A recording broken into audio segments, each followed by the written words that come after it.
Hello and welcome back to the Spike podcast. I'm Fraser Myers, and with me as ever in the studio we have Spike's editor Tom Slater. Hello. And back again this week, Spiked columnist Luke Gittos. Great to have you. Yeah, thanks. Hi. Coming up on today's show, the almighty bust-up over Nicola Sturgeon's gender recognition bill, Jeremy Clarkson versus Meghan Markle, and the resignation of Jacinda Ardern. So this week, the UK government launched the kind of nuclear option, as it's been described, against Scotland's gender recognition reform bill. This was a reform introduced by Nicola Sturgeon at the tail end of last year. Lots of concerns had been raised about women's rights, the effect it's going to have on children, with the way that it would essentially create a system of gender self-identification. Now, that's not strictly the reason why Westminster has blocked it. Can you explain a little bit about this sort of legal background to this, Luke? Yeah, I mean, it's the nuclear option in that it's never been used before. So this is a section of the Scotland Act, which is the act which gave birth to the Scottish Parliament, the framework of devolution from 1998.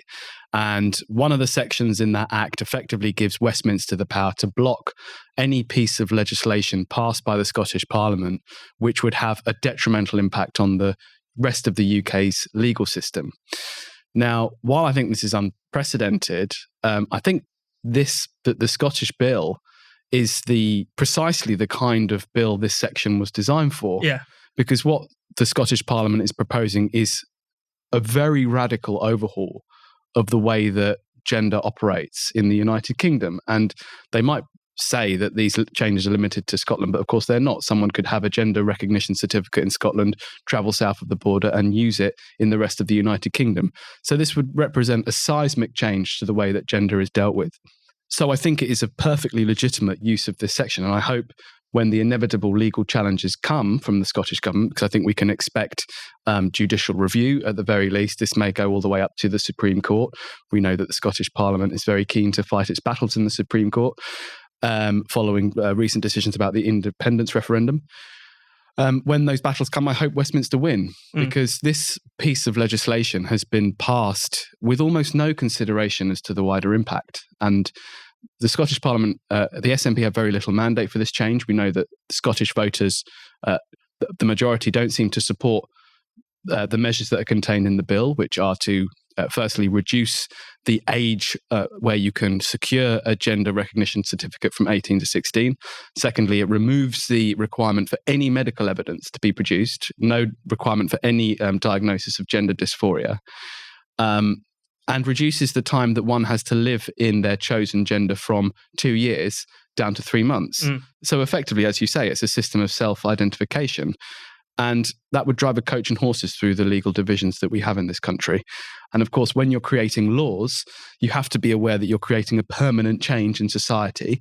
And if that law is open to abuse, then that deserves scrutiny. There's been none of that kind of scrutiny in the passage of the Scottish bill. It seems fairly self-evident that it would be open to abuse. Yeah, I mean, that seems obvious. Only the most naive people in the world would think that there will be no consequences from this. Tom, what do you make of that? No, I think that's exactly it. And also there's evidence of it within Scotland, even and the rest of the UK under the current arrangements. I think there was a case in Fife, a few years ago, of someone who I think was under the age of 18, but had been sort of preying on young girls in supermarkets. But because they identified as female, when they were essentially released from young offenders institutions, they were released into women's refuges and things, or women's halfway houses. Obviously in England, we've seen the things like the Karen White case, quote unquote Karen White case, of, again, kind of convicted sex offenders because of how they identify, effectively being put into the women's estates and being actually able to prey on women, and women actually being sexually assaulted as a consequence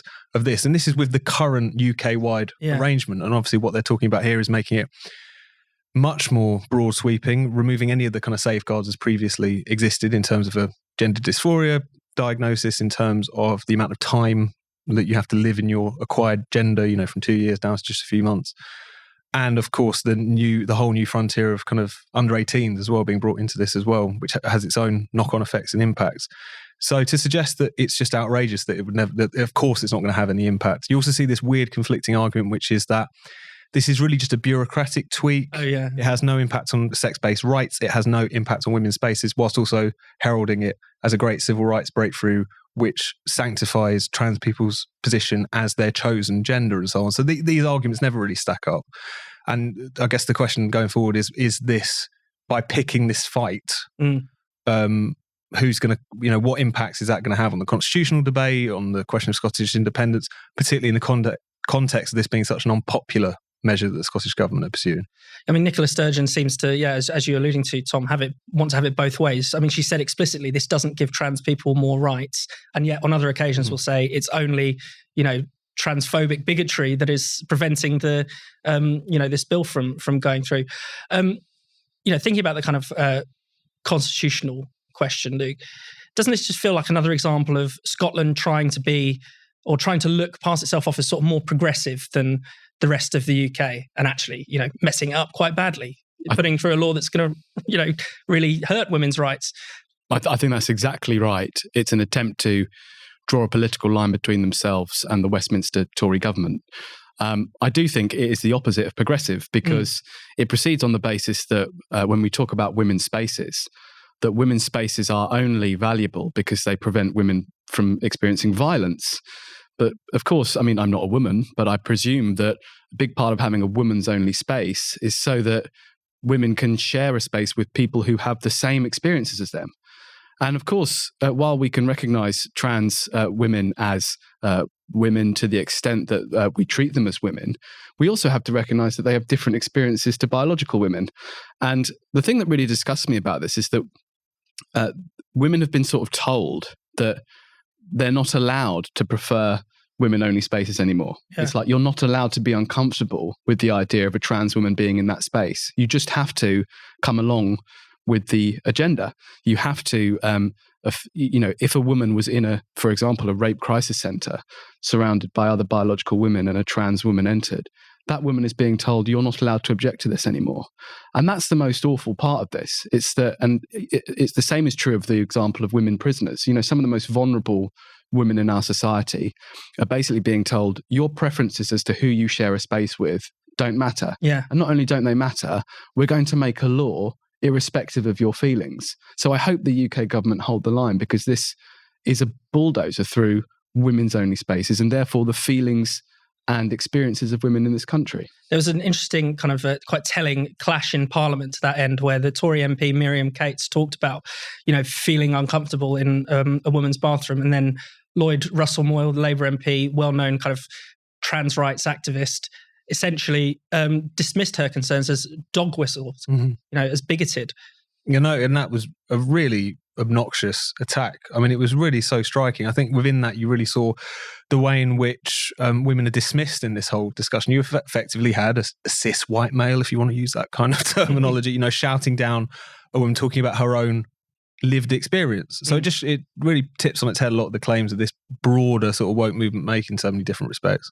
But I think the phoniness of the line from the SNP, which is this affront that this is a full frontal assault, I think was the choice of words from Nicola Sturgeon on Scottish democracy, despite the fact that there are such things as reserve powers. There is such a thing as UK-wide law that you cannot just inflict upon the rest of the UK a particular law just because you happen to favour it. And I do wonder if this is going to be something whether that argument can land, or whether or not, particularly in the context of Nicola Sturgeon trying to invoke that argument to get the Scottish public behind reforms which are deeply unpopular, 2/3 of the Scottish public oppose the main provisions of this particular bill, will just sort of demonstrate that despite all the kind of Braveheart routine, they are as distant from the views and the values of people in Scotland as the Parliament in Westminster, if not more so. So I think it'd be interesting to see how this pans out. I think the kind of nuts and bolts of this, it's anti-democratic argument just don't stack up. Yeah. But at the same time, I do wonder whether they'll even be able to land that in Scotland at the moment, given how this has just shown up that chasm between the SNP and the people they want to lead out of the United Kingdom, as it were. Before we move on, I think it'd be wrong not to bring up the Green MSP, who thinks the Scottish provisions don't even go far enough. Famously, the Scottish law wants to reduce the age from 18 to 16 at which you can change sex. She suggested we should explore children as young as potentially 8 having this right. I mean, what do you make of that?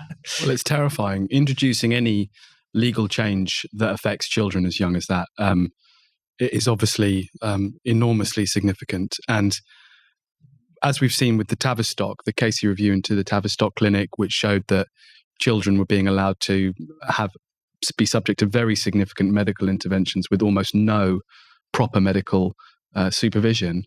I think we can put it as highly as that. I don't think that's overstating what happened at the Tavistock. The idea that you would give that legal sanction, I think, is absolutely terrifying. So earlier this week, the US celebrated Martin Luther King Day. And Dr. King, for me, has always been one of those great figures from history that I've just always wanted to learn more about him. So I was really pleased when I came across an epic documentary of the great man while I was browsing through Wondrium. The film's called King, a filmed record. It's directed by the legendary Hollywood director Sidney Lumet, famous for 12 Angry Men, the brilliant film, if you haven't seen it. I'm about an hour into the 3-hour runtime, and already what I've seen it's just blown me away. You couldn't ask for a more kind of intimate portrait of King's life. The archive footage is just sublime, and at times you'll feel like you're there, kind of standing shoulder to shoulder with the other civil rights leaders and King. And this is just why I can't recommend Wondrium enough. It's a brilliant subscription service that gives you unlimited access to thousands of hours of documentaries, videos, courses, tutorials, and more. It's got groundbreaking original content and classic docs like the Martin Luther King one I've just been talking about. You'll find programs on everything from history to science to baking, and there's just something for everyone. You'll learn a lot, and you can trust everything that you've learned. All of it is also ad-free, it's expertly curated, and you will learn absolutely tons, all without the pressure of homework and exams.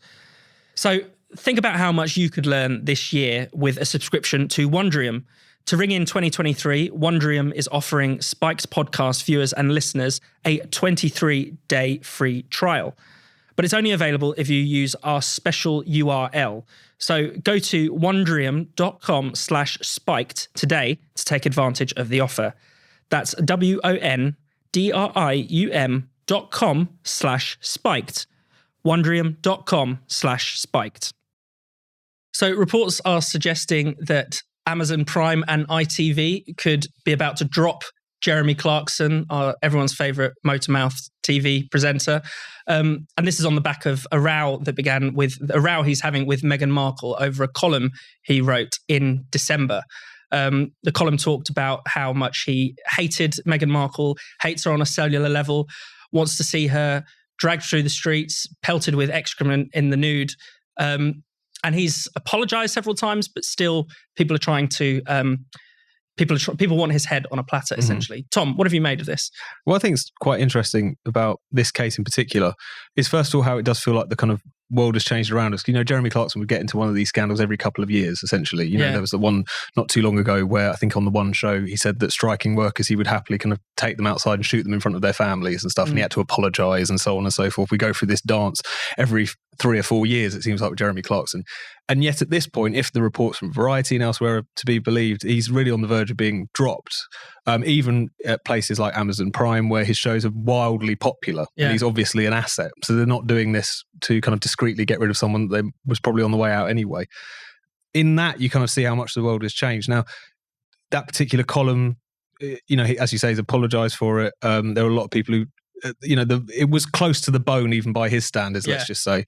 But one thing that is missed about all of this is the fact that he was joking. I mean, amidst all the discussion about this being effectively an incitement to violence and incitement to misogyny, it was this kind of botched attempt at extreme kind of hyperbole, just trying to express how much he hates this individual with this apparent Game of Thrones reference and so on. It was a joke that didn't work and that struck many people as too much, a bit obscene and unpleasant. But at the same time, I think the fact that it was a joke has been lost on many people, not least Harry and Meghan, who have responded to Clarkson's second apology. And apparently he emailed Harry in particular in person to apologise on Christmas Day of all times, by suggesting, he's got a pattern of behaviour in terms of stirring up hatred, and I think he even said conspiracy theories. I don't know what that's necessarily a reference to. Hate, misogyny and conspiracy theories was what Team Meghan describes. Which again, output as. It's just like this stuff just comes out without regardless of what the situation is. But at the same time, what I think is interesting is reading that apology, the one that he issued this week, it does kind of sound like he means it. I might be wrong. Maybe I'm being really naive, but he talks about how the accusation of misogyny really stings because he was like, for all the things we used to get in trouble for on Top Gear, which used to happen quite often, we never used to make women can't park jokes, all this kind of stuff. It seems to have upset him. Even his daughter was upset him and so on. And so what we kind of see here is he's done everything that the cancellors have asked of him. So he's issued not one but two grovelling apologies. He's retracted the article in question. He's also promised to do better in his second public apology. He talks about how from now on I will be more careful, even if it blunts my edge, essentially is what he says. But it's still not enough, because I think cancel culture isn't really about accountability. It's about censorship. It's about punishing people. It's about taking people down. It's about claiming scalps. And I think in this particular situation, you have someone who, putting the original offence to one side, as it were, has kind of behaved precisely how the advocates of cancel culture expect them to behave. Yeah. And yet it's still not good enough. And I think that's pretty telling. Is the lesson from this, Luke, don't apologise to the woke, stand your ground, stand up for free speech, don't give them an inch? Definitely. I think that is one lesson. I think on the column itself, I do think there is this thing amongst the advocates of cancel culture to effectively ignore the context in which things are said. So, for example, this joke, I agree, it was completely poor taste, obscene and wrong, all the rest of it. But it was a reference to Game of Thrones and a reference to a specific character within Game of Thrones, a royal figure who has been dragged out into the public and pelted with excrement, right? And the reason he used that metaphor was not because she was a woman who he actually did want to see dragged through the street. It's because she was a figure of great, royal status that he wanted to see dragged down. That was what the joke meant. And everyone knew what the joke meant. And I'm not a Clarkson fan. I never have been and I never will be.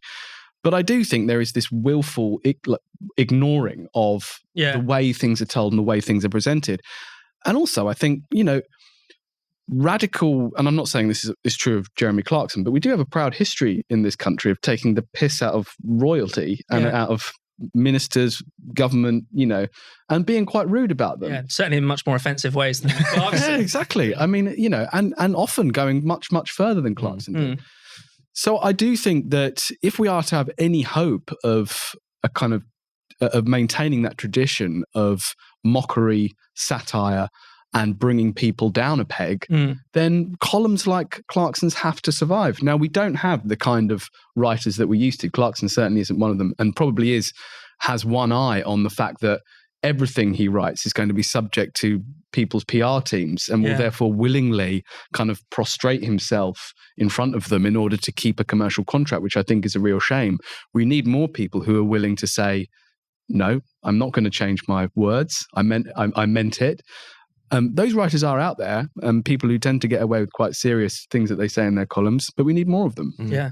And Tom, isn't there a bit of a pattern here? When it comes to Meghan Markle, it's if you're not allowed to insult her. You think about, Piers Morgan getting the sack for calling her quite dubious claims on Oprah into doubt.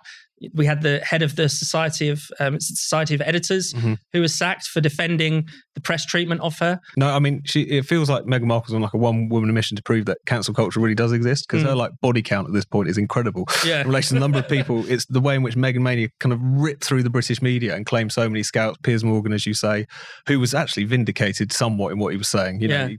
Basically saying he didn't believe a word she said. There's been a lot of claims that she has made that have since been proven to be utter fantasy, basically. The Society of Editors forced out was a consequence of journalists actually saying, no, we are racist. We are racist. And how dare you suggest that we're not, Mr. President of the Society of Editors, which is very, very strange. And now Clarkson, again, someone who, maybe isn't uncancelable on the kind of J.K. Rowling level, but is relatively close. So it really does show the kind of power of the sort of elite hysteria that Meghan Mania sort of represented. I suppose just quickly on the apologise thing, because I agree, I would rather he didn't apologise. I don't think he's really got much to apologise for beyond making the sort of joke that Jeremy Clarkson always makes. Like Luke, not really a huge fan of that kind of public school pub bore shtick, but it's a shtick. It's not an incitement to violence against whoever it is that he's tirading about in any particular instance. But one thing I thought was interesting, if we do take this to be genuine, I think it says something about the culture that we now live in, which is that even if you do genuinely feel like you've messed up, apologising is now kind of a mug's game. Yeah. Not only because you have to accept the wild overreaction to what you're saying, that your speech wasn't just something that was in poor taste, but it was violence, it was ginning up hatred against someone, etc., etc. Not only just because it feeds the beast, but because it's almost just gotten to a situation where even though we're told that cancel culture is accountability culture, it's about making people see the error of their ways and so on, it's not within anyone's interest to, even if they feel like they have done something wrong, said something they wish they hadn't have said, it's not within their interest at all to say anything about it, to actually own up, to fess up, whatever, because they know that won't save them. So in a weird sort of way, it also kind of, even though I wish he hadn't apologised, it also shows that it's almost become impossible to apologise, even if you want to now. And that's also quite a grim consequence of all of this, I guess. Finally, let's move on to talk about the surprise resignation of Jacinda Ardern. Seems to come out of nowhere for a lot of people. Tom, you've been thinking about Saint Jacinda. I haven't stopped for many, no. But the response I found was really, really quite striking. So again, as you say, it was a surprise to many people, and how across the kind of international media set there was all of this fawning. So a lot of people saying this is almost a unique kind of final act in politics, going on her own terms, so on and so forth, blithely ignoring the fact that the reason she is stepping down is because they've got an election in October and the polls don't look very good. That whilst Jacinda mania has endured amongst global media elites, it hasn't amongst the New Zealand people. So it seems quite like, a politician beating a hasty retreat because they don't think they're going to be re-elected is not a unique story. But because of the fact that she said, I'm not stepping down because I don't think I win, they just believe that and repeat it. It has been a reminder of just that remarkable status that Ardern has managed to maintain as a kind of figurehead of a kind of new, empathetic, kindly politics, all just as a kind of quite thin representation of like all that is good and holy, but maybe when you press people they don't really understand. I think what's quite interesting is that it seems to be the kind of triumph of just kind of substance, of superficialities over substance when it comes to politics. Because if you actually talk about Ardern's record, it's quite restrictive on immigration. Incidentally, there was a scandal last year, I think, about a autistic 12-year-old not being able to come to the country because she would be too much of a drain on the health service. If people in the UK pursued those policies, they'd be all fascist and all the rest of it. So there's a kind of, they prefer her as a kind of symbol rather than what it is that she actually did in office. And I think that was a kind of interesting thing, because there's a lot of chatter about how, the problem these days is that there's too many idiots out there who get won over by celebrity and kind of, the glitz and glamour and so on. And yet even our kind of media elites seem, with figures like Ardern, to be as likely to just swoon over someone who says all the right things and strikes the right kind of image as far as they're concerned. Look, I mean, there's probably two things Ardern is best known for. One is her sort of response, her empathetic response to the Christchurch massacre. But the other is, of course, the pandemic. And depending on how you view the pandemic, she's either a hero or a villain. So I think, many in our liberal set will see her as kind and empathetic for having obscenely harsh restrictions. Whereas, what would you say about that? Well, I think she became a figurehead for the more totalitarian instincts across the globe during the COVID pandemic. And I think she became a useful figurehead for that particular response. And I think in response to Christchurch, it's worth remembering, yes, her response was in some senses humane, but she also passed very significant gun controls immediately after, and a lot of New Zealanders didn't like that. So I think that the primary message, as Tom has hinted at, is that this was a very mixed legacy, one which is on the international level, a figurehead, someone who did all the right things in front of the camera, holding up the "They Are Us" sign in the media aftermath of Christchurch as part of her press conference.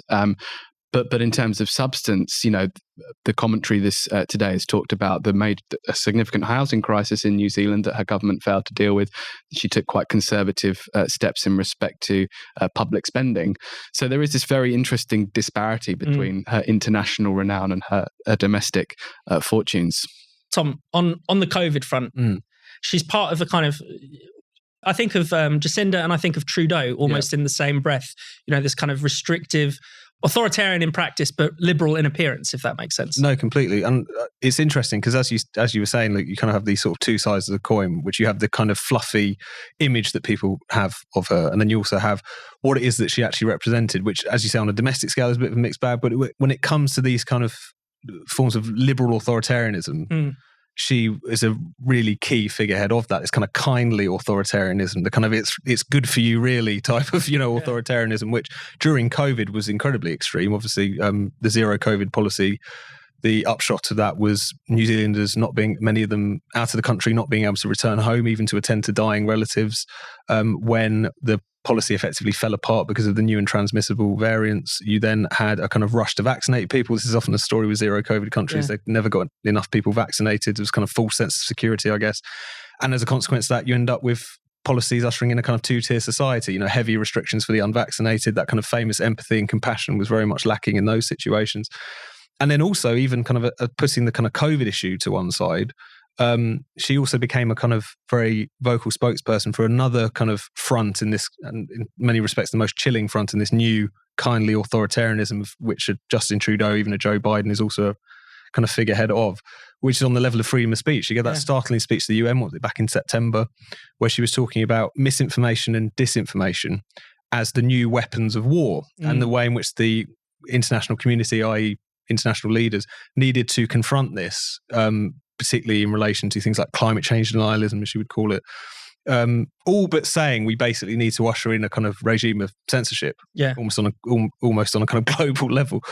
Stopping short of that, of course, is not really within her gift to usher in anything like that.